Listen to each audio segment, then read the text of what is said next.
what do you get when you add a valuable pod to a Gyan Revive? Well, technically nothing.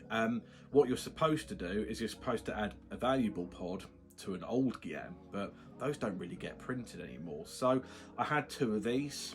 I thought to myself, let's do some light modifications and make this work.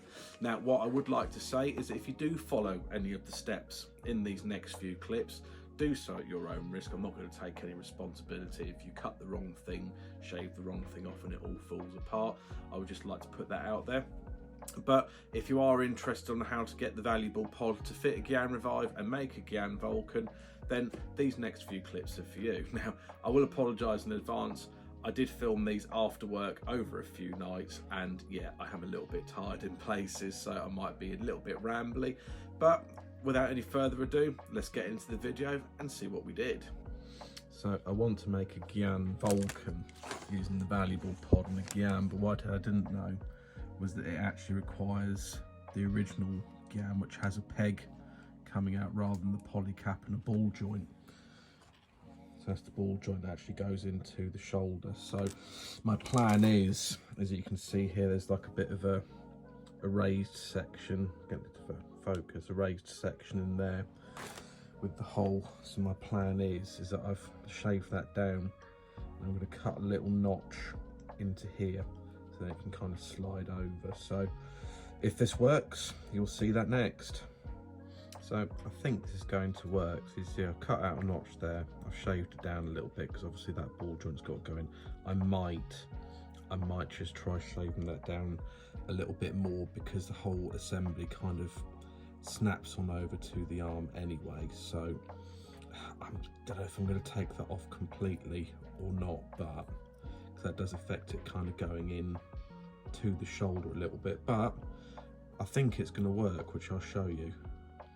You can see here it goes in, it kind of limiting articulation a little bit, so I think it might be kind of, you know, stuck to a few pre-selected poses. But do you know what, I think this might actually work somewhat. But I'm going to sleep on this for a little bit and think about what to do with the other side. But not all hope is lost. I think it's going to go somewhere. Okay, so we have a new day.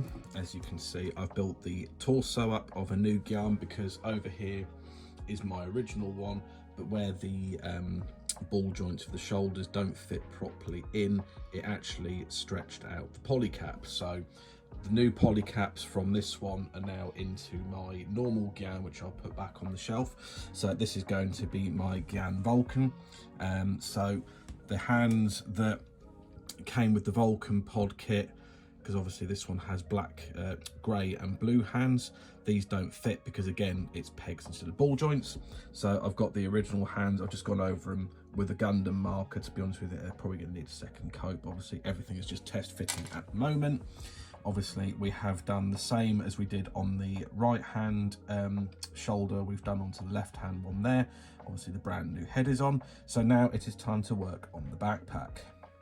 There we go. So with the backpack complete, this guy is really starting to take shape. Obviously now, as I keep saying, the articulation on the arms is going to be very limited. They are going to fall off very easy, but as I say, it is what it is. These parts weren't meant for this kit, so there's potentially better ways to have done it, but either way, we're getting through this. So here we are so far. Now we just need to work on the waist and the legs. It is another day and the Gyan is now standing on its own legs.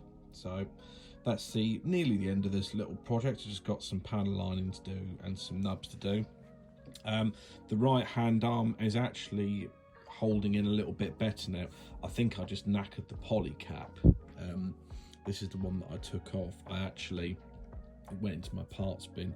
I had a couple from one of the Breaker Battle Log kits in red, so I just used one in that other side because you don't see it anyway. And yeah, it's hot. That one arm's holding in there better. Obviously if you go to extend it, then obviously it does pop out the poly cap, because as I say, it's still not holding in there perfectly, just how I've put that bit of the armor on there, but it is holding in better. It's kind of worked out better than I thought. It can hold the shields up, the hands are the right color. The backpack is on there. It's got those. So yeah, it is a Gyan Vulcan. Doesn't really show up on camera, but the head, the new head, and those shoulder bits underneath the purple, they are a slightly different shade of light blue, but to be honest with you, it is hardly enough to notice. They're underneath the purple bits anyway, and the head is in between the dark blue, so you don't actually notice it at all, to be honest with you. But yeah, so as I say, this project is now pretty much finished. All I've got left to do is tidy up some of the nub marks, do a little bit of panel lining and stuff, and yeah, that's that one done. So yeah, leave comments down below. Do you think that it was worth it? What do you think of the Gyan Vulcan? Is it something that you would do? Would you follow my advice? Let me know in the comments, and see you in the next video.